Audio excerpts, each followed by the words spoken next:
जिन्होंने इस पवित्र पावन दिव्य और भव्य कथा का लाभ आप और हमको दिया है। श्रावण का महीना है और ये पवित्र पावन कथा ऑनलाइन श्रवण करने का सौभाग्य मिला है। ये शरीर में जो 5 कर्मेंद्री, 5 ज्ञानेंद्री और एक मन, इन 11 इंद्रियों का जो समावेश इस शरीर के अंदर है, वो संपूर्ण इंद्रियां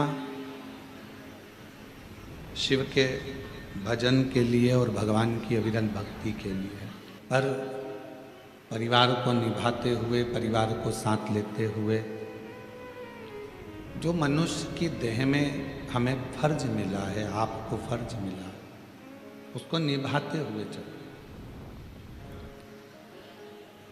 आप किसी की बहन भी हो तो किसी की बेटी भी हो, आप किसी के भाई भी हो तो किसी के बेटे भी हो, आप धर्म पत्नी भी हैं तो किसी की भाभी भी हैं, तो किसी की ताई हैं, किसी की माता है। उसी तरह आप किसी के भैया भी हैं तो आप किसी के ताऊ भी हैं, तो आप किसी के चाचा भी हैं, काका भी हैं, और किसी के पिता भी हैं। मृत्यु लोक में जन्म लेने के बाद ये हमारा और आपका कर्तव्य हो जाता है कि परिवार को साध कर चलना, परिवार को लेकर चलना और साथ में अपने कर्तव्य को निभाते हुए चलना। क्योंकि जब हम अपने कर्तव्य के साथ में कर्तव्य का क्रम धारण करते हुए आगे बढ़ते हैं और साथ में भगवान की अविरल भक्ति को धारण करते हुए चलते हैं, तो जरूर हमें अपनी मंजिल प्राप्त होती है, अपनी मंजिल जरूर मिलती है। आज का व्यक्ति कर्तव्य से मुख मोड़ लेता और शिव महापुराण की कथा कहती है, भगवान शंकर का चरित्र कहता है, शिव तत्व कहता है कि कर्तव्य से कभी भी अपने मुख को मत मोड़ो। कहीं नौकरी कर रहे हो तो पूर्ण निष्ठा से करिए, भजन भी कर रहे हो तो पूर्ण निष्ठा से एक आनंद के साथ करिए, किसी का भला कर रहे हो तो वो भी पूर्ण निष्ठा से करिए। बेटी बेटा जब पढ़ाई करते हैं, शिक्षा अध्ययन करते हैं, पढ़ने के लिए स्कूल जाते हैं, विद्याध्ययन करते हैं, तो हम उनसे हमेशा कहते हैं कि अपनी शिक्षा को अपना लक्ष्य मानो। कोई नौकरी आप पाना चाहते हैं, कोई सर्विस आप पाना चाहते हैं, तो उसको अपना लक्ष्य बना। पीटी उषा जी से एक बार पूछा गया था बाल्यावस्था में कि किसी मीडिया वाले ने या पत्रकार बंधु ने या सोशल मीडिया पर पूछा कि आप इतने सारे एक साथ में दौड़ते हैं, आप अपनी रेस में आगे आ जाते हैं, कैसे? तो कहा, मैं जिस रेस में दौड़ने के लिए खड़ी होती हूँ, सामने जो रस्सी बंधी होती है, जिसको मुझे छूना है, उसको मैं अपना लक्ष्य बना लेती हूँ। फिर पीटी उषा जी कहती हैं, उस लक्ष्य को पाने के लिए मैं दौड़ पड़ती हूँ। आज व्यक्ति ना जाने कितने कितने लक्ष्य लेकर चल रहा है। एक दुकान अगर उसने मोबाइल की लगाई है और वो दुकान नहीं चली तो उसने कपड़े की खोल ली, कपड़े की दुकान नहीं चली तो उसने कॉस्मेटिक सामान की दुकान खोल ली, कॉस्मेटिक की दुकान नहीं चली तो फिर उसने कोई पार्लर खोल लिया। अपने लक्ष्य को पकड़कर वो व्यक्ति नहीं रखा।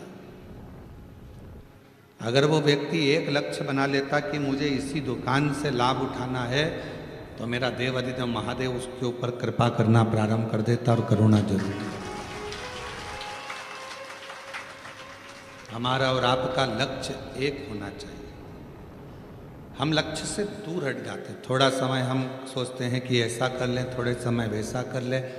आप में से भी कई शिव भक्त जो ऑनलाइन कथा श्रवण कर रहे हैं, कई भक्त जो कथा को श्रवण कर रहे हैं, आप और हम में भी कई लोग ऐसे बैठे हैं या टीवी के सामने कथा सुनने बैठे हुए हैं या मोबाइल पर सुन रहे हैं कि थोड़े समय तो हम शिव जी का भजन कर लेते हैं, थोड़े समय हम देवी जी का भजन कर लेते हैं, थोड़े समय हम अन्य देवता का भजन कर लेते हैं, और जब हमारे देवताओं से कार्य नहीं होता तो हम दूसरे धर्म के दूसरे देवताओं के पास चले जाते हैं। क्यों जाना? न्यूज़ आ रही थी, उस न्यूज़ में बताया कि किसी ने एआई से, जो एआई का ज़माना चल रहा है, उस एआई से किसी ने पूछा कि मान लो आप अगर मनुष्य होते, इंसान होते, तो आप कौन सा धर्म अपनाते, किस धर्म की ओर आप जाना पसंद करते? मान लो आप इंसान होते, एआई से पूछा किसी ने मैसेज डालकर कि आप अगर इंसान होते और मनुष्य होते, एआई से पूछा, तो आप कौन सा धर्म अपनाते? तो एआई ने उत्तर दिया कि मैं सनातन धर्म अपनाता, सनातन धर्म के सिवा कुछ नहीं। क्योंकि हमारा सनातन धर्म किसी को दुख देना नहीं सिखाता, किसी जीव की हत्या करना नहीं सिखाता, किसी को कष्ट देना नहीं सिखाता। एक सच्चा सनातनी अपने लक्ष्य को निश्चित रखता है, अपने लक्ष्य पर आगे बढ़ता है, अपने कार्य पर आगे बढ़ता है और कार्य पूर्ण करता है। भगवान कभी नहीं कहता कि तुम अपना घर छोड़ दो, परिवार छोड़ दो, कुटुंब छोड़ दो, नाते छोड़ दो, रिश्तेदार छोड़ दो, आप अपने अपने घर को छोड़कर कहीं चले जाओ। ये मेरी शिव महापुराण की कथा नहीं कहती। शिव महापुराण की कथा तो केवल एक बात कहती है कि अपने लक्ष्य पर चलना। जिस नौकरी को पाना चाहते हो उस नौकरी के पीछे पड़ जाओ। जब उस सर्विस के पीछे आप पड़ जाओगे तो आपको लगेगा कि मुझे कलेक्टर बनना है तो कलेक्टर की तैयारी, एसपी बनना है तो एसपी की तैयारी, मंत्री बनना है, विधायक बनना है। कल पार्षद जी आए थे, उनके परिवार के पिताजी 20 साल से तैयारी में लगे थे कि हमें टिकट मिले और हम चुनाव लड़े। उनको नहीं मिला तो उनके बेटे ने मेहनत तो करी, लक्ष्य तो नहीं छोड़ा, और लक्ष्य नहीं छोड़ा तो आज पार्षद बनकर बैठ गए। आपका लक्ष्य क्यों छूट रहा है?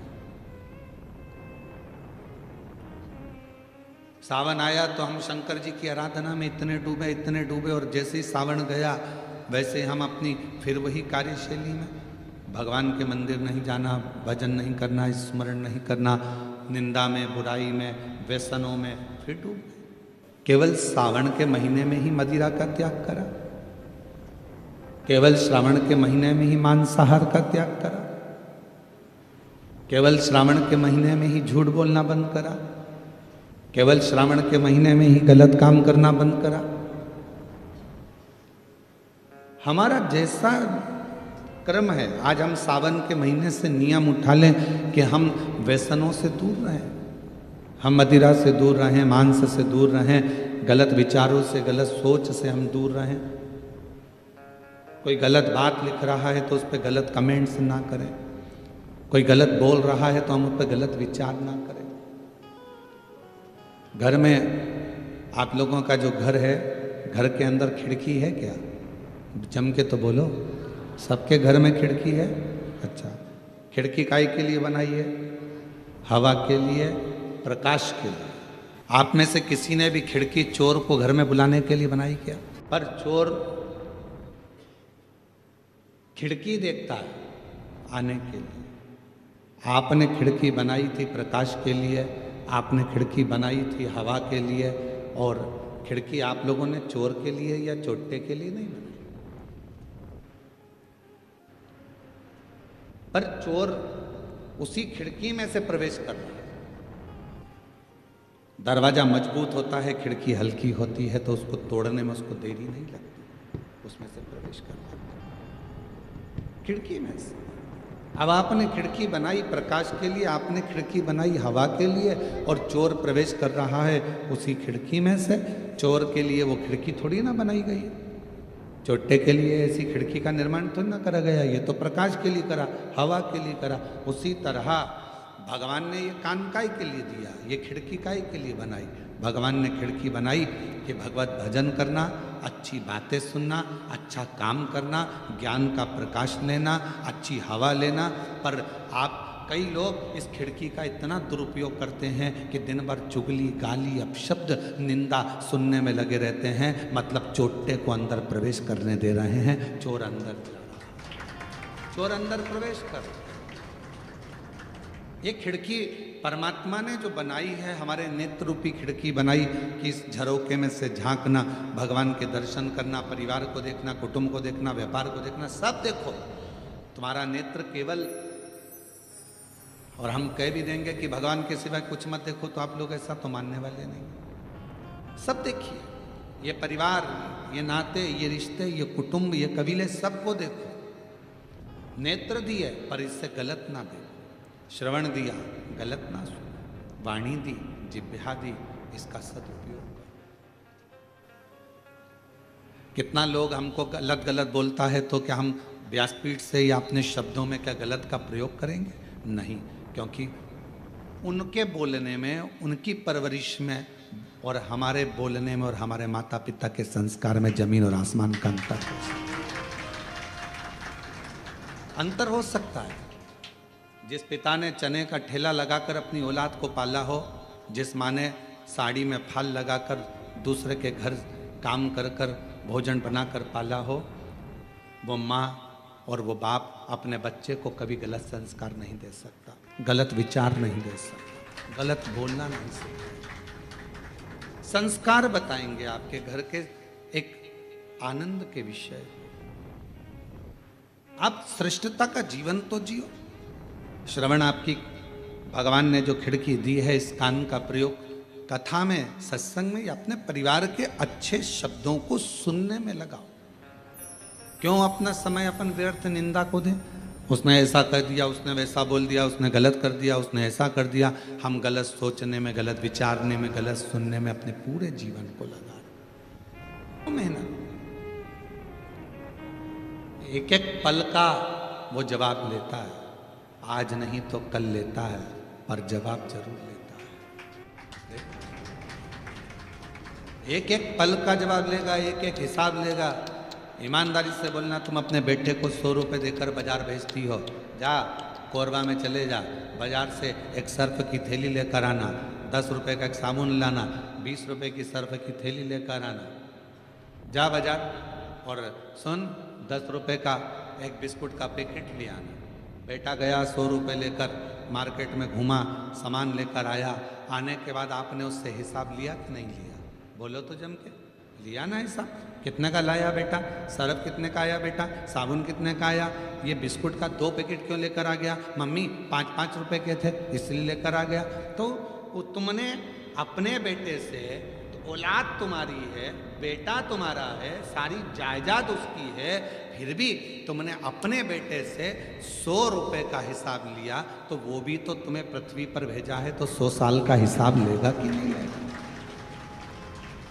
वो भी हिसाब लेगा कि मैंने तुझे इतना दिया था, तूने कितना लगाया, तूने क्या करा, सत्कर्म कितना करा, भजन कितना करा, अच्छा कर्म कितना करा, पुण्य कर्म कितना करा। केवल कमाया कमाया कमाया, जोड़ा जोड़ा, और आखिरी में केवल भोगा ही भोगा।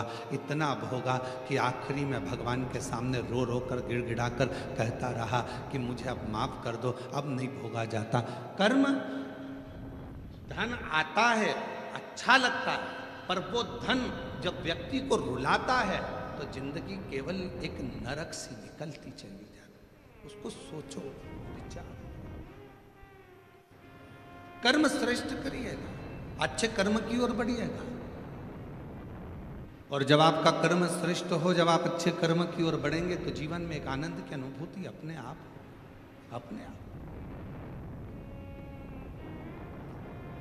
100 साल का हिसाब मेरा परमात्मा जरूर लेगा।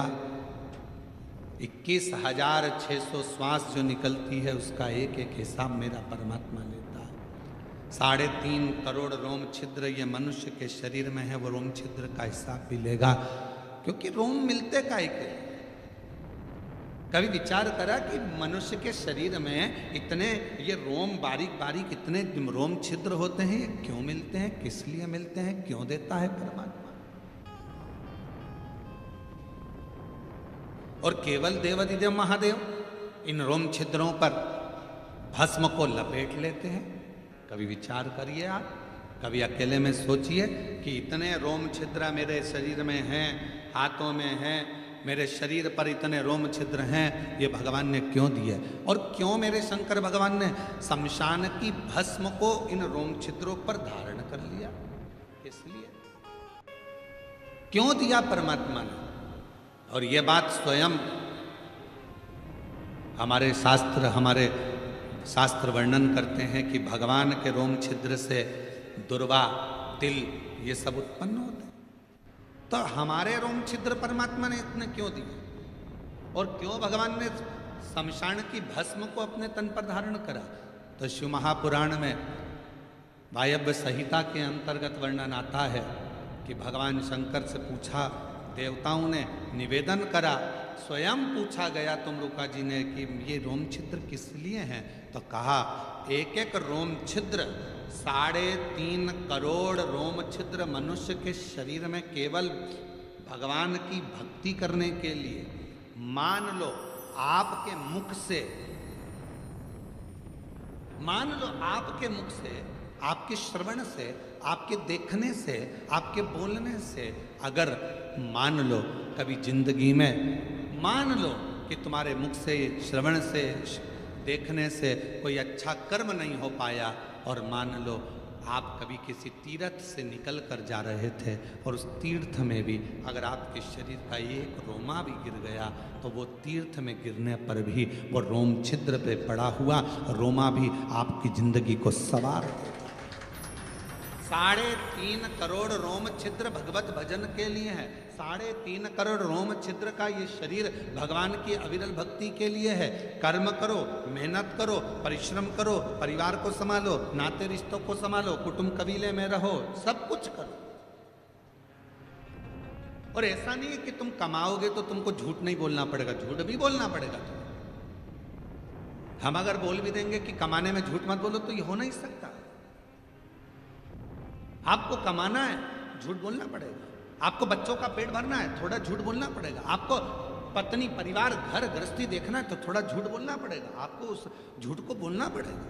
हम कह भी देंगे कि मत बोलो तो आप ऐसा नहीं है कि नहीं मानो।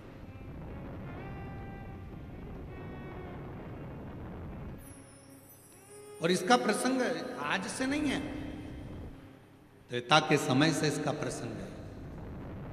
जिस समय पर श्री हनुमान जी महाराज लंका को जलाकर अयोध्या में आ चुके थे, राम जी का राज्य स्थापित हो गया था, भगवान श्री राम अवध के राजा बन गए थे। हनुमान जी घूम रहे थे, कपड़े के व्यापारियों ने, कुछ लोगों ने, दुकानदारों ने, बहुत सारी दुकानें थी, सब ने रोक लिया। हनुमान जी से पूछा, तूने लंका कैसे जलाई? तुमने लंका कैसे जलाई? हनुमान जी ने कहा, मेरी पूंछ में कपड़ा बांधा, तेल डाला, आग लगाई, अंदर घुसा, जला दी। तो क्या जलाई कैसे? रोज एक ही बात पूछते, तूने लंका कैसे जलाई, कैसे जलाई? तूने कहा आज लगाओ कपड़ा, डालो तेल, लगाओ आग, मैं जला के बताता हूँ। उनने कपड़ा बांधा, तेल डाला, आग लगाई और सबकी दुकानों में घुस गए, सब स्वाह। सारे व्यापारी भगवान राम जी के पास गए, हमारी दुकानों में आग लगा दी हनुमान जी ने। हनुमान जी को बुलाया गया, तुमने लंका में आग लगाई तो यहाँ क्यों लगाई? तो कहा, सब पूछते थे लंका कैसे जलाई, कैसे जलाई? तो कहा लंका में जलाना था तो यहाँ क्यों जलाया? तो कहा ये लंका से कम है क्या? 1 रुपए की चीज 10 रुपए में बेचते हैं, ये भी तो लंका है, लगा दिया। विचार करिएगा जरा। तो जहां हमारा शास्त्र करा है, अगर हम कहें आपसे कि आप झूठ ना बोलिएगा तो ऐसा हो नहीं सकता। परिवार को पालना है, बच्चों को बढ़ाना है, एजुकेशन कराना है, परिवार में सुख लेना है, आप लोग झूठ बोलेंगे? कमाने के लिए बोलना पड़ेगा, पर मना नहीं। इन झूठ में एक झूठ और शामिल करो, फिर जिंदगी में कितना ही झूठ बोल लिया आपने, वो पवित्र झूठ हो जाएगा। इन झूठ में एक झूठ और शामिल कर लो। वो कौन सा झूठ? अगर कोई गाय माता कसाई के घर में कटने के लिए जा रही है, वहां खड़े होकर बोल दो ये गाय मेरी है। वो झूठ आपके सारे झूठ को कल्याण। एक गौ माता कसाई के घर कटने जाए, वहां जाकर खड़े होकर कह दो ये गाय मेरी है, भले वो तुम्हारी नहीं है, उसको छुड़ा लिया, उसका फल।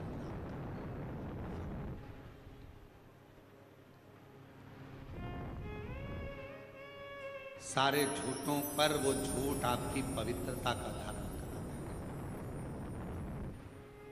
पवित्रता।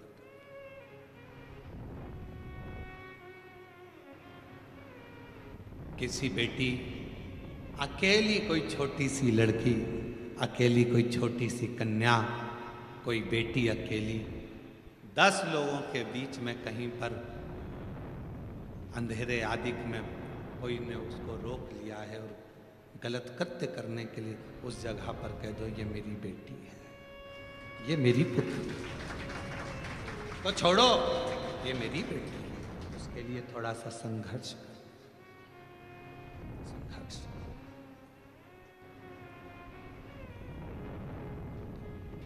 वो एक लाइन पहले लोग गुनगुनाते थे, कभी प्यासे को पानी पिलाया नहीं, बाद अमृत पिलाने से, कभी गिरते हुए को उठाया नहीं, बाद आंसू बहाने से क्या। कोई कष्ट में, तकलीफ में, उसका स्मरण, उसका साथ अवश्य।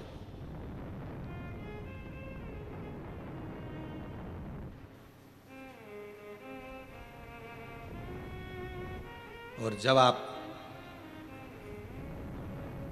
किसी का बुरा करने में कभी शामिल ना हो, बुराई में, निंदा में, चुगली में, अपशब्द में कभी आप उसमें शामिल ना हो, कभी शामिल। कभी दिल कर जाए, दुकान से फुर्सत मिले, नौकरी से फुर्सत मिले, या घर से थोड़ी देर की फुर्सत मिले, परिवार से थोड़ी देर की फुर्सत मिले, थोड़ा समय अगर मिले तो हफ्ते में, 2 दिन में, 5 दिन में एक बार शंकर भगवान के मंदिर में जाकर थोड़ी झाड़ू सेवा, सफाई करा। क्यों? हफ्ते में एक बार या महीने में एक बार अगर आपने नियम बना लिया तो तुम्हारी जिंदगी में जितने भी सामने दुख आने वाले हैं ना, उसको मेरा भोलेनाथ साफ करना प्रारंभ कर। आप दूसरे के मार्ग प्रशस्त करिए, आप दूसरे के लिए मार्ग प्रशस्त करिए, आप दूसरे के लिए मार्ग को सुलभ करिए। कितना एक प्रसंग आया है, लिंग पुराण का बड़ा सुंदर प्रसंग है राजा अम्बरीश का।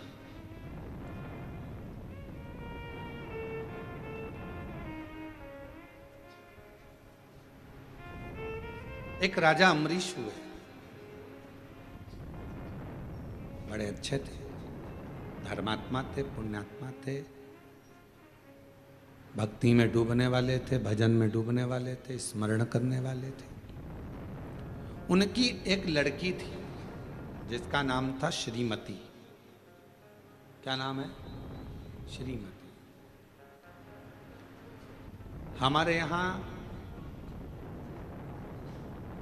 पूरे भारत की भूमि पर यह शब्द, श्रीमती शब्द, आया भी राजा अम्बरीश की बेटी से ही।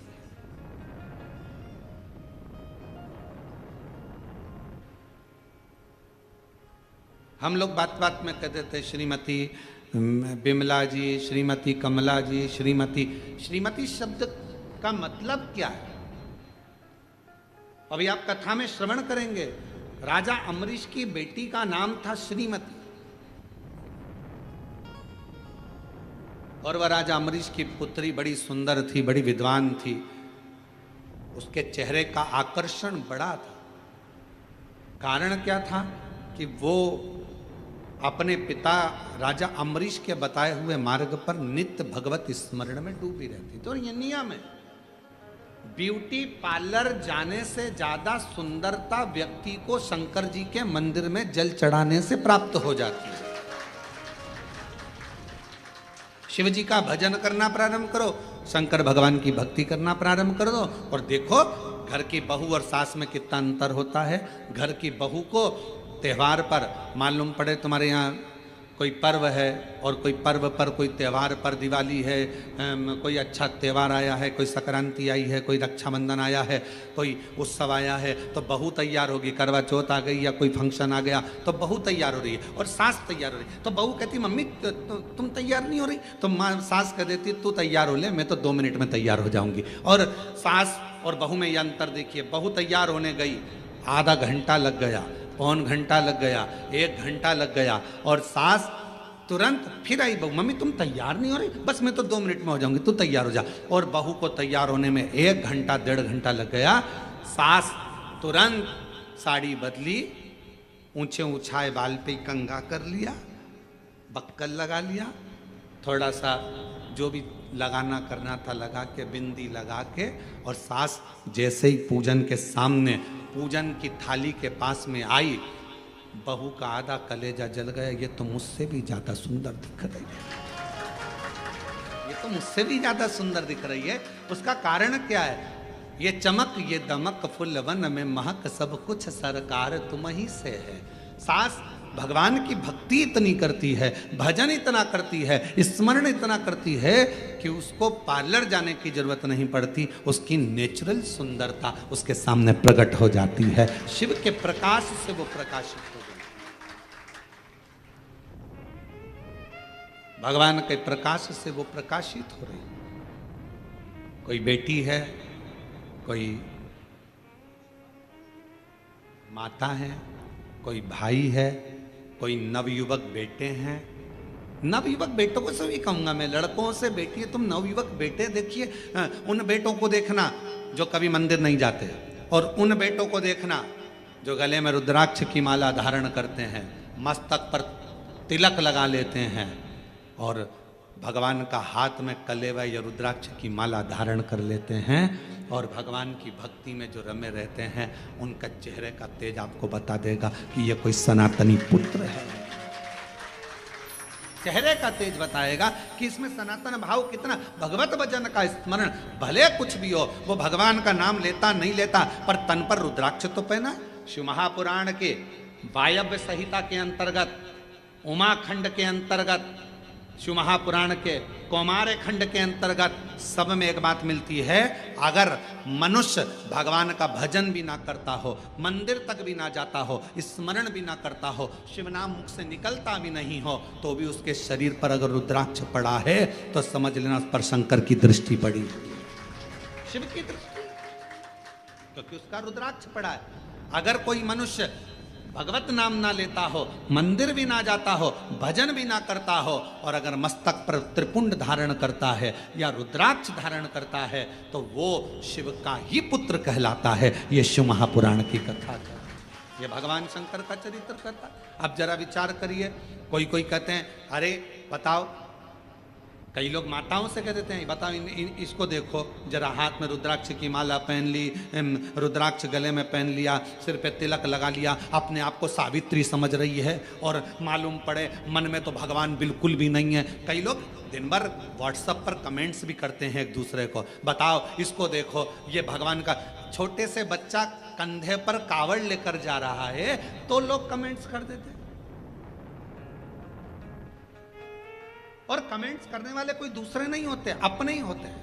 छोटा सा बच्चा कावड़ लेकर चला तो लोग कह देंगे बताओ ये बनेगा क्या, ये ऐसा करेगा क्या, ये वैसा करेगा क्या। अरे उस बच्चे को धन्यवाद दो, तुम्हारी औलाद से अच्छा है, कम से कम सनातन धर्म की ध्वजा को तो आगे लेकर चल रहा है। जिनका बाप दिन भर बैठकर मोबाइल पर कमेंट्स करता है, गलत गलत विचार लिखता है, तो उसकी औलाद भी ऐसी ही पैदा होती है। कम से कम एक सनातनी कंधे पर कावड़ लेकर, एक सनातनी कंधे पर कावड़ धारण कर कर, एक छोटा सा बच्चा कंधे पर कावड़ धारण कर कर चल तो रहा है, और दुनिया के लोग उसको कह रहे ये कोई डॉक्टर बनेगा, ये इंजीनियर बनेगा। अरे भारत की भूमि का गौरव रहा है, अंतरिक्ष पर पहुंचने वाला भी एक सनातनी अपने मस्तक पर तिलक धारण कर कर जाता है। ये भारत का गौरव रहा है, और लोग कहते हैं क्या ये बनेंगे। महाराज शिव शिव है, शंकर शंकर है।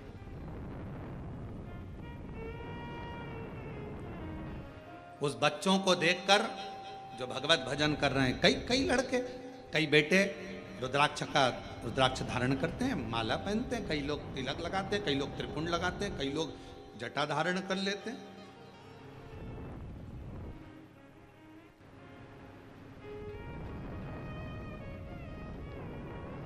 आजकल बड़ा अभी बीच में बाजार में जटाएं भी मिलने लगी है, लोग सिर में जटा धारण करते हैं, तो लोग उस पर भी बताओ इसने जटा धारण कर ली।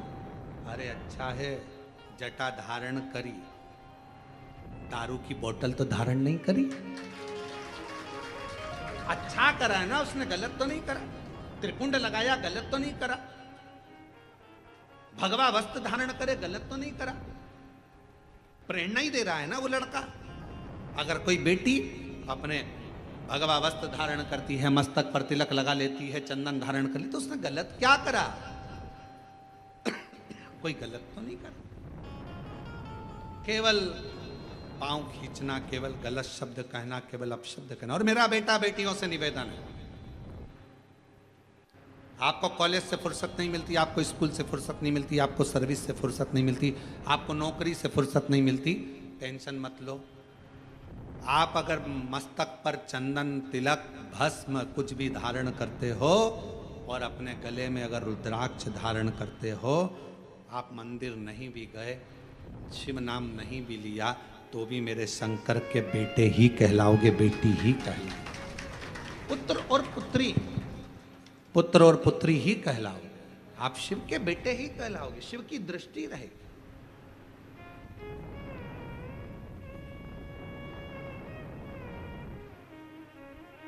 टिटहरी देखिए, टिटहरी, अब यहाँ क्या बोलते हैं हमको नहीं मालूम। एक पक्षी होता है टिटहरी, उस अपने बच्चे को अंडे को दे देता है जमीन में, अंडा देकर फिर ऊपर ही घूमता रहता है और आवाज करता है टिटहरी। जैसे ही तुम्हारी गाड़ी गई ना, वैसे उसने आवाज करना प्रारंभ करा। जैसे कोई निकल कर गया ना, टिटहरी आवाज करना प्रारंभ करती है। वो टिटहरी पक्षी बच्चे को जन्म देती है, पृथ्वी पर उड़ती है, ऊपर ध्यान रखती है। मछली अपने बच्चे को जन्म देती है, अंडे के पास मछली कभी नहीं जाती, केवल अपनी दृष्टि से देखती रहती है और अंडा पक जाता है, बच्चा पैदा हो जाता है। टिटहरी अपने शब्द से बच्चे को पैदा कर देती है, जन्म दे देती है। उस बच्चे को, अंडे को, बच्चे को पोषित करती है केवल देखकर, केवल देखने पर। और शिव महापुराण की कथा कहती है, आपके गले में अगर रुद्राक्ष पड़ा है, मस्तक पर यदि तिलक लगा है, तो मेरा शंकर भगवान भी आपको देख देख कर, जैसे टिटहरी अपने बच्चे को अच्छा कर देती है, मछली देखकर अपने बच्चे को अच्छा कर देती है, मेरा शंकर भगवान आपके गले में रुद्राक्ष है, मस्तक पर तिलक है। मेरी बेटा बेटियां, जितनी मेरी जीजियां, जितने मेरे जीजा, कोई तुमसे कहे महिला को रुद्राक्ष नहीं पहनना चाहिए, उससे पूछ लेना कहाँ लिखा। कोई तुमसे कहे महिला को शंकर की आराधना नहीं करना चाहिए, उससे पूछ लेना कहाँ लिखा। क्योंकि शिव महापुराण में एक एक चीज लिखी है कि माता हो, मनुष्य हो, गंधर्व हो, किन्नर हो, अप्सरा हो, गंधर्व हो, चाहे पशु हो, पक्षी हो, नाग हो, कोई भी हो, पितर हो, सबको शंकर भगवान के पूजन का अधिकार भगवान शंकर ने दिया है। ब्राह्मण हो, क्षत्रिय हो, वैश्य हो, शूद्र हो, कोई भी हो, शंकर भगवान के पूजन का अधिकार शंकर भगवान ने सबको दिया है। कोई ऐसा बच्चा ही नहीं जिसको अधिकार शिव ने नहीं दिया।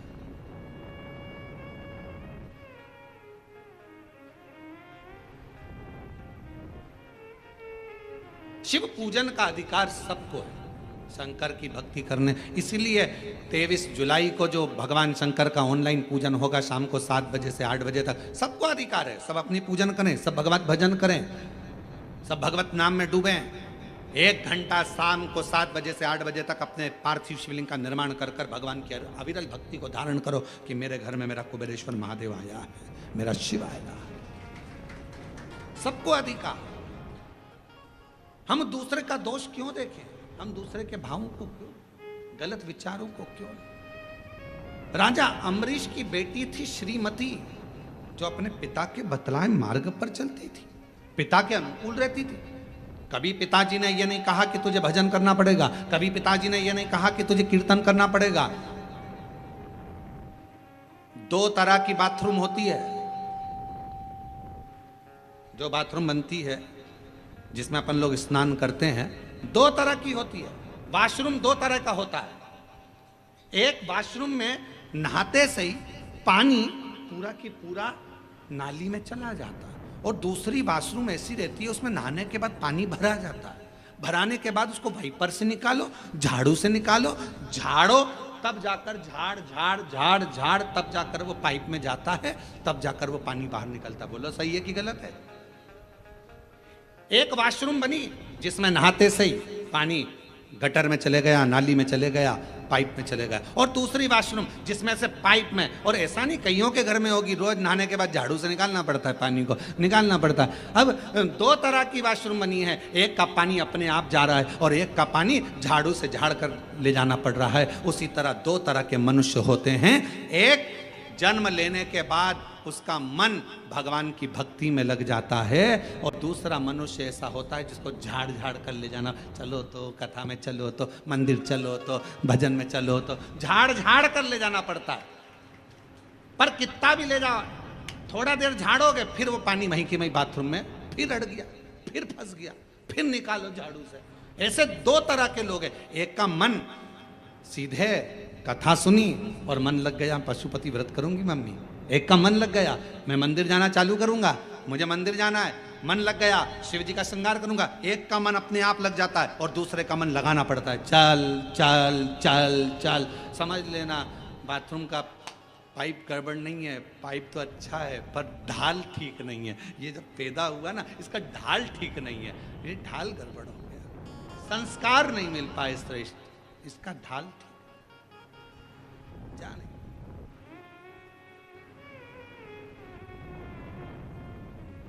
राजा अम्बरीश की बेटी थी श्रीमती।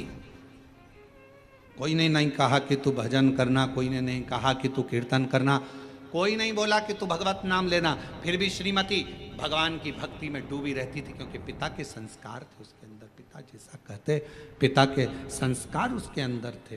वो पिता के संस्कारों में ढलती चली गई, ढलती चली गई और बढ़ती चली गई। समय आया, एक बार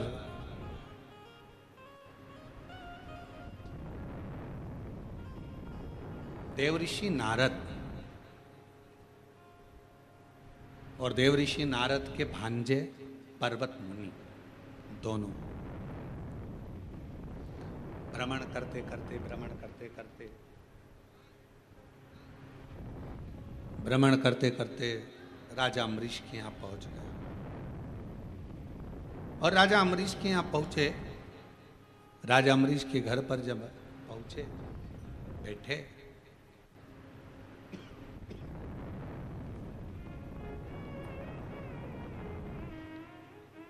थोड़ी देर बाद राजा अम्बरीश की बेटी श्रीमती सामने से निकल कर गई। बड़ी सुंदर थी, बड़ी अलौकिक छटा थी उसकी। अभी आपको कहा कि ये स्पीकर नहीं चल रहे थे, ये दोनों, बड़ी अलौकिक छटा थी उसकी। अभी आपको कहा कि भजन का जो बल होता है, भजन का जो क्रम होता है, भजन का जो स्मरण होता है, वो अपने आप में सुंदरता देता चले जाता है अपने आप। और फिर वही बात है, ये चमक ये दमक फुलवन में महक सब कुछ सरकार तुम्हारी से। ये उसकी चमक से हम चमक रहे, उसकी चमक से। और महादेव नमन चरणों में स्वीकार कीजिए, सबका किया है मेरा भी उद्धार कीजिए। है त्रिपुंडधारी, है त्रिशूलधारी, है त्रिपुंडधारी, है त्रिशूल। चरणों में तेरे बाबा जी पावन है चारों धाम, तेरी देव करते वंदन पूजे हैं सीताराम। चरणों में तेरे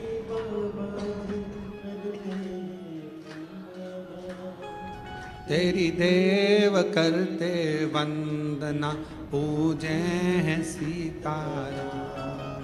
हो जाए पूरी कामना, हो जाए पूरी कामना, उपकार कीजिए सबका किया है मेरा भी कल्याण कीजिए, उद्धार कीजिए।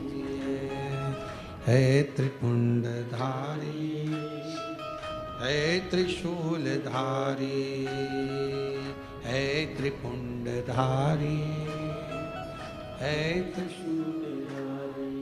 भगवान ने मौका दिया, सामने जो चेहरा नजर आया देवऋषि नारद और पर्वत मुनि, बड़ी सुंदर कन्या थी। उसके चेहरे का आकर्षण बड़ा प्रबल था। कन्या निकलकर जैसे ही चली गई, थोड़ी देर बाद देवऋषि नारद ने पूछा राजा अम्बरीश जी से, ये इतनी सुंदर कन्या किसकी है?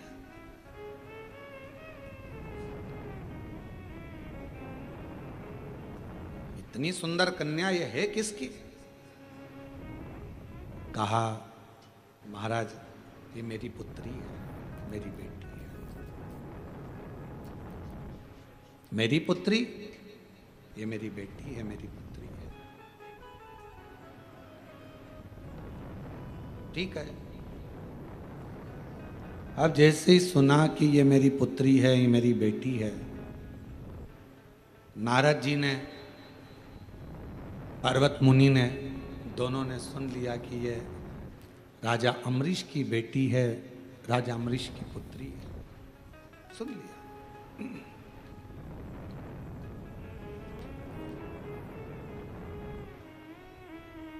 कुछ देर के बाद देवऋषि नारद ने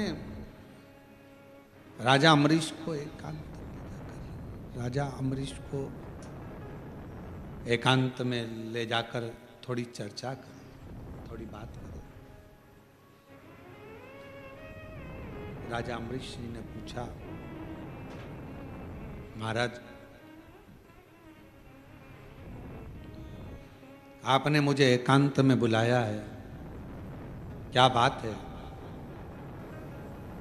क्या कहना चाहते हैं? कहा आपकी पुत्री बड़ी सुंदर है और हम उससे विवाह करना चाहते हैं। देवऋषि नारद जी ने ये शब्द कहा। राजा अम्बरीश तो अपने भाग्य की सराहना करने लगे। धन्य हैं हम जिनकी पुत्री देवऋषि नारद जी से भी आए। प्रणाम महाराज जी। थोड़ी देर बाद पर्वत मुनि ने राजा अम्बरीश को एकांत में बुलाया और फिर उनसे बात करी। तो पर्वत मुनि ने कहा कि आपकी बेटी बड़ी सुंदर है और हम उनसे विवाह करना चाहते हैं। अब राजा अम्बरीश के पास में नारद जी भी बेटी से विवाह करने को कह रहे हैं, पर्वत मुनि भी विवाह करने को बोल रहे हैं। महाराज जी आपके साथ मेरी बेटी का विवाह हो, इससे बढ़कर मुझे क्या चाहिए? राजा अम्बरीश ने कहा। ये कथा बहुत सीख देती है महाराज, थोड़ा सावधानी रखकर अगर इस कथा का स्मरण करेंगे। लिंग पुराण की ये कथा है, बड़ी सुंदर है महाराज। लिंग पुराण का यह पवित्र चरित्र है और लिंग पुराण के अध्याय नंबर 5 में पृष्ठ संख्या 586 में आप इसको पढ़ सकते हैं। कहा राजा अम्बरीश ने भगवान देवऋषि नारद और भगवान पर्वत मुनि दोनों को बिठाकर हाथ जोड़कर कहा, बेटी एक है, आप दोनों ही विवाह करना चाहते हो। महाराज एक काम करता हूं, कल आप सुबह आना, सभा में बैठना, मैं स्वयंवर रखूंगा। मेरी बेटी तुम दोनों में से किसी के भी गले में माला पहनाएगी, उसी के साथ बेटी का विवाह कर। अब दो ऑप्शंस थे ना उनके पास में, तो और दोनों मुनि है, एक देवऋषि नारद है तो दूसरा पर्वत मुनि है। दोनों तपस्वी हैं, दोनों साधक हैं, दोनों उपासक हैं। तुम दोनों सुबह आना, स्वयंवर रखूंगा बेटी का। बड़ा सुंदर स्वयंवर रखा, पूरा नगर सजवाया गया, बंदरवार बंधवाए गए। आज बेटी का विवाह होने जा रहा है। बेटी जिसके गले में जयमाला देगी उसी से शादी कर दी जाए। जैसे ही कल होने वाला था, एक दिन पहले ही देवऋषि नारद भगवान विष्णु जी के पास में पहुंच गए। और भगवान नारायण के पास में जैसे ही गए, भगवान नारायण से जाकर विनय करा। भगवान नारायण ने देखा देवऋषि नारद आए, प्रणाम किया, आओ साहब बैठो। नारद जी कहने लगे मैं बैठने नहीं आया हूं, बस मेरा कल्याण कर दो, मेरा कल्याण कर दो, इतना ही चाहता। भगवान विष्णु ने पूछा क्या कल्याण चाहते हो? अब शब्द आया है आप और हम सबके लिए इस कथा में आई है अपनी बात। क्या कल्याण चाहते हो? तो नारद जी ने कहा मेरा कल्याण बस इतना है, राजा अम्बरीश की लड़की श्रीमती से मैं शादी करना चाहता हूं। आप इतनी कृपा कर दो कि पर्वत मुनि है ना, उसका मुख बंदर का बना दो। और श्रावण के महीने की ऑनलाइन चल रही शिव महापुराण की कथा में आज की कथा को बहुत सावधानी से लेना। देवऋषि नारद भगवान विष्णु जी के सामने खड़े हैं। चाहते तो ये कहते कि राजा अम्बरीश की बेटी मेरे गले में जयमाला पिनाए, ऐसी कृपा कर दो और मेरी शादी राजा अम्बरीश की बेटी श्रीमती से करा दो। पर मांग क्या रहे? मैं राजा अम्बरीश की बेटी से शादी करना चाहता हूं, श्रीमती से, बड़ी सुंदर है।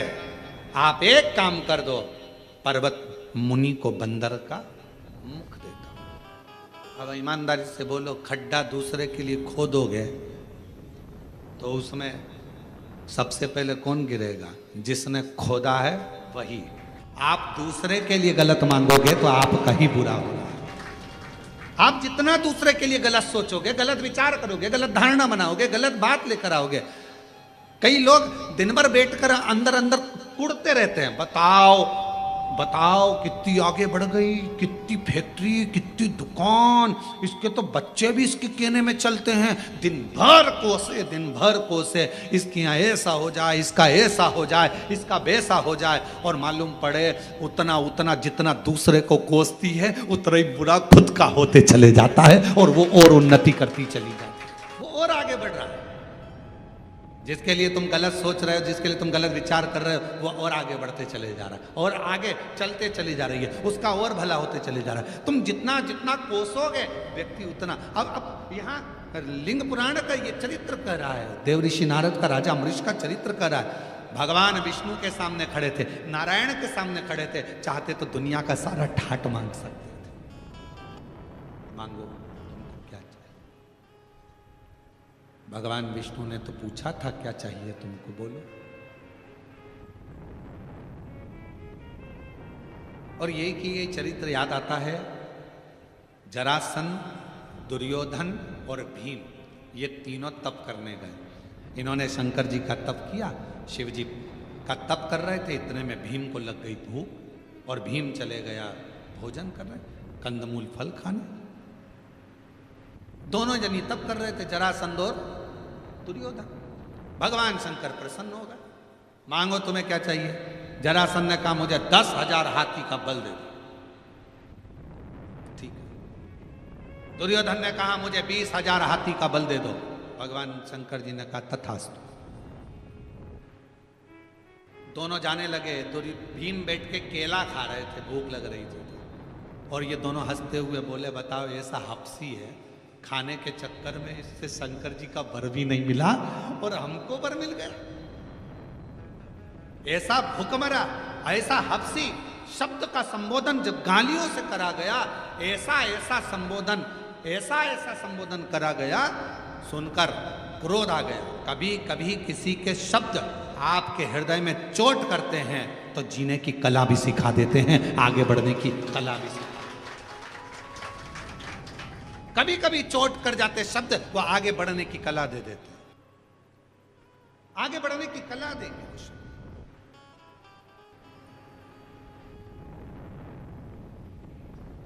भीम गए, तप करने बैठ गए। अब की बार भीम ने सोचा मैं शंकर जी का तप ही नहीं करूंगा, मैं पार्वती जी का करूंगा। काम करने वाला, घर में सेवा करने वाला नौकर चाकर जो होता है ना, बड़ा चतुर होता है, देख लेता है दोनों में सेठ जी ज्यादा हृदय के नम्र हैं कि सेठानी, और देखा सेठानी नम्र है, तो जैसे ही सेठ जी गए तब वो झाड़ू पोछा करने आई, और झाड़ू पोछा करती, भाभी बहुत तकलीफ चल रही है, बच्चों की फीस नहीं है। भाभी अंदर गई, अलमारी खोल के 500 रुपये लगे, रख ले, फीस भर देना, और सुन तनख्वाह में काटूंगी, याद रख लेना। अब कोई भाभी तनख्वाह में काट रही थी, दे दिया। नम्र। भीम को लगा कि मैं महादेव जी की आराधना तो इतने समय से कर रहा हूं, भूख लगने लगी, महादेव जी नहीं आए, पार्वती जी की आराधना करूंगा। अब मां तो मां होती है, प्रकट हो गई, मांग तुझे क्या चाहिए। भीम ने कहा मां मैं मांगूंगा नहीं, तू अपने मन से दे दे, बस इतना कृपा करना, ध्यान रखना, ध्यान रख कर देना। तो माता जी बोली तुम तो 3 लोग आए थे, हाँ वो 2 लेके चले गए, अब मैं ही बचा हूं, अब तुम कृपा करो मां। माता पार्वती जी ने ध्यान लगाया, सरस्वती माता को बुलाया। सरस्वती, शंकर जी ने इनको क्या क्या दिया, तो कहा एक को 10,000 हाथी का बल, एक को 20,000 हाथी का बल। पार्वती जी बोली मैं तुझे 40,000 हाथी का बल देती हूं। 40,000 हाथी का बल। भीम कहता नहीं चाहिए, ये कोई फालतू की बात, मेरे को नहीं चाहिए। तो फिर 100,000 हाथी का बल नहीं चाहिए, मुझे तो वो दो मां जो मेरे दिल में है, बाकी का कुछ मत दो। सरस्वती माता को फिर बुलाया। पार्वती जी ने कहा इसके हृदय में क्या चल रहा है बताओ। तब सरस्वती ने कहा, तो पार्वती जी ने कहा ठीक है, हे भीम मैं तुझे वर देती हूं, जरासंध और दुर्योधन मरेंगे तो तेरे ही हाथ से मरेंगे, बस अब कुछ नहीं चाहिए, अब कुछ नहीं चाहिए। वो 20,000 40,000 हाथी का बल लेकर करूं क्या, मारना तो इन दोनों को। क्यों? क्योंकि एक ने मुझे खवड्डा कहा, एक ने मुझे हपसी कहा, एक ने मुझे गाली दी। जब अपशब्द कहा है तो उस गाली का जवाब देने का बल तो मुझे दीजिए, मुझे दीजिए। भगवान शंकर से जाकर जल चढ़ाते समय एक प्रार्थना जरूर करा करो, बाबा मुझे ऐसा बना देना कि दुनिया के लोग जो मुझे आड़ा टेढ़ा कहते हैं ना, उन सबका मुख चुप हो जाए, ऐसी करुणा।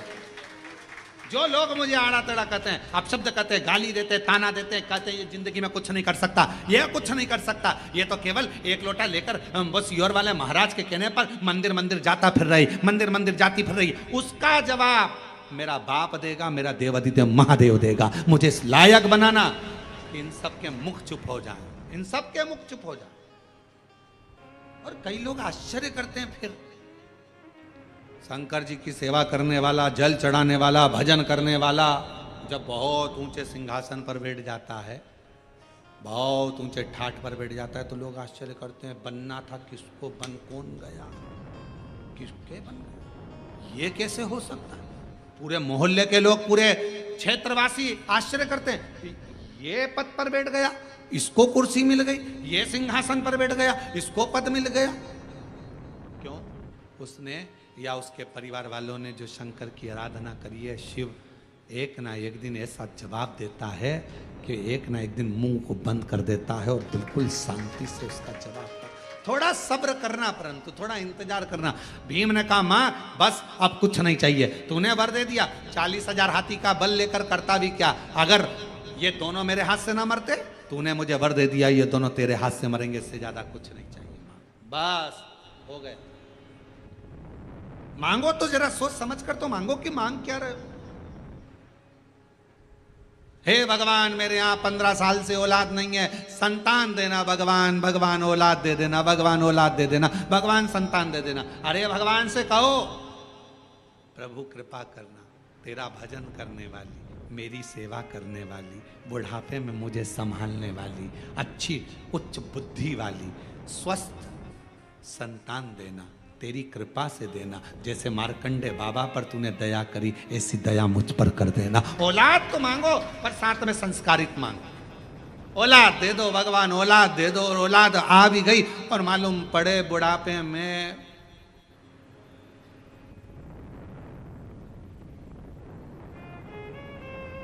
स्टेटस लगा रही है औलाद, my wife is my life. तो का मतलब कि ऐसी औलाद, औलाद को स्टेटस लगाना चाहिए my mother is my life. उसको स्टेटस लगाना चाहिए कि मेरी माँ मेरी लाइफ है, और वो स्टेटस लगा रहा मोबाइल पर माय वाइफ माय लाइफ। मेरी पत्नी मेरी लाइफ है और माँ पिता। तो भगवान से प्रार्थना करना औलाद देना, संस्कारित देना, संस्कारवान देना, ज्ञानवान देना, विद्वान देना, तेरी सेवा करने वाली, बुढ़ापे में मेरी सेवा करने वाली औलाद देना। मालूम पड़े बेटा है न्यूजीलैंड में, बेटी है न्यूयॉर्क। ब्राइट बच्चों के लिए हुआ बुढ़ापा डार्क। काका क्या करोगे, क्या करोगे, ये दौलत कहाँ धरोगे। बुढ़ापा बेकार हो गया। बेटा कहाँ है तो कहाँ है, न्यूजीलैंड में। बेटी कहाँ है, न्यूयॉर्क में। अच्छा, एक बेटा वहां बेटी वहां, तुम कहाँ हो, बिलासपुर में।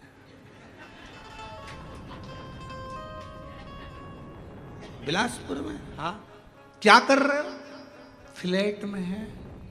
अच्छा, फिर तुम बीमार पड़ते हो तो तुमको डॉक्टर के पास कौन लेकर, पड़ोस के बेचारे बच्चे बहुत अच्छे हैं रे, हमको डॉक्टर के पास ले जाते हैं। अच्छा, हाँ। सब्जी भाजी कौन ला कर दे, पड़ोस में जो बेटा है ना बेचारा खूब सेवा करता है। तो हमने भी कह दिया एक काम करना, फिर ये फ्लैट, 15 एकड़ जमीन, गाड़ी सब पड़ोस के बेटे को दे। नहीं, उसको कैसे दे सकते। बेटा इंडीलैंड में, बेटी है न्यूयॉर्क, और ब्राइट बच्चों के लिए हुआ बुढ़ापा डार्क। और काका क्या करोगे, ये दौलत कहाँ धरोगे। जरा विचार करिए, बेटे सब बाहर, परिवार पूरा बाहर, कोई पूछने को तैयार नहीं, बुढ़ापे की अवस्था, लाठी टेक के चल रहा, भोजन सही मिल नहीं रहा, उसके बाद भी मकान की सफाई करवा रहा, घर संभाल के रख रहा, और बेटे और बेटी को फोन लगाने की फुर्सत नहीं, सब अपनी अपनी मस्ती में जी रहे हैं, और तेरा बुढ़ापा पूरा व्यर्थ हो गया। और आखिरी में जो पड़ोसी काम कर रहे हैं, उनके लड़के काम कर रहे हैं, 100-500 रुपए उनको ज्यादा दे देती कि ले रहे 500 रुपए का तेरा ये लिया ना, 5000 का मोबाइल लिया ना। पर फिर भी अठन्नी दमड़ी नहीं छूटना चाहिए, मेरे बच्चों का, मेरे बेटे का, मेरा पोता का, मेरी पोती का। और मर गए 15 दिन तक मालूम ही नहीं पड़ा, यही खबर है, 15 दिन तक मालूम ही नहीं पड़ता, बॉडी सड़ती रहती है कि मर गए। तब फिर पड़ोसी की सूचना आती है कि बदबू आ रही, दरवाज़ा खुला, तब मालूम पड़ता। बच्चों को सूचना दी जाती है, आ जाओ तुम्हारे माँ बाप मर गए। कहते हैं ऑनलाइन अंतिम संस्कार कर देंगे। ऊपर से वहीं से बैठे अंतिम संस्कार का कर्म कर दिया, मर गए। 1 महीने बाद आए, पूरी जायदाद बेची, पैसा लिया। बेटा है न्यूजीलैंड में, बेटी है न्यूयॉर्क, और ब्राइट बच्चों के लिए हुआ बुढ़ापा डार्क। और काका क्या करोगे, ये दौलत कहाँ धरोगे, क्या करोगे। ना अच्छे से खा पा रहे हो, ना जी पा रहे हो, ना अच्छे से रह पा रहे हो। इसलिए मेरा निवेदन है, 1 रुपए का भी कहीं दान नहीं करना है, मत करिए। अठन्नी भी किसी को देना है तो मत दीजिए। तुम्हें 1 रुपया भी खर्च नहीं करना, किसी पर मत करो, पर अपनी कमाई का एक हिस्सा अपने ऊपर खर्च करो। खूब एंजॉय से जियो, खूब अच्छे से जियो, खुश की जिंदगी जियो। अपने ऊपर तो खर्च करो, अपने ऊपर खर्च करना सीखो। बेटा रख रहा है कटे हुए सेवफल का मोबाइल, और तू इतना सा कीपैड लेके बेचारा चल, और बाद में बेटे देख तो बटन नहीं दब रही। बेटे को शर्म भी नहीं आए कि पापा दूसरा दिला देता हूँ। और उसने कहा एक बार, वही मृगनेनी ने,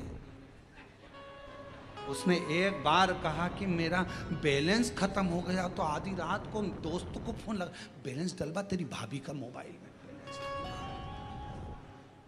मृगनेनी, मयूरी, इतना डला बैलेंस। माँ का सिर दुखा तो कमरे में भी नहीं गया, और मृगनेनी का क्यों कल तू नहीं आई थी मिलने, मेरी तबीयत खराब। अच्छा तूने तो बताया ही नहीं मेरे को, मैं तुझे लेकर चलता हूं, अपने कोरबा में बहुत अच्छा डॉक्टर है, चल। नहीं मैं ठीक हो गई, नहीं चल तो सर।